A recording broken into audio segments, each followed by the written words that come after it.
then technically, wala namang problema kung gusto nyong magpalaki ng battery o mag-upgrade ng battery.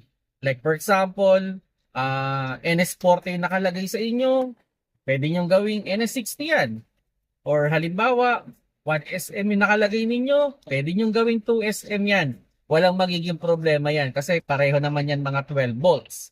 Yun nga lang, okay, ang question natin dyan is kung kasya ba dun sa battery bay. Kasi mahirap naman mag-upgrade, tapos magpo-custom ka pa. Pangit naman yun. Yun yung muna yung tignan natin, kasya ba? Now, kung kasya naman, ang isang downfall din yan is mas mahal ng konti. Usually, mga 300 to 500 yung mga difference usually yan, ano? Pero mas mataas pa. Pero ano yung advantage? Isa sa pinakamagandang advantage kung nagpalaki tayo ng battery, aside sa mas malaki yung capacity ng ating battery, on my own experience, mas nagtatagal.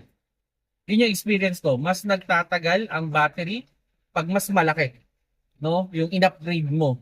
So, sabihin natin na i-extend yung buhay ng battery na gamit natin pag mas malaki o in-upgrade natin yung size ng ating battery. So, yun mga Paps, no? Sana nakakuha kayo ng konting idea with regards battery. Pero still, kung ano yung stock, yun na yung priority ninyo. Pero, you have the option to upgrade kung gusto lang ninyo.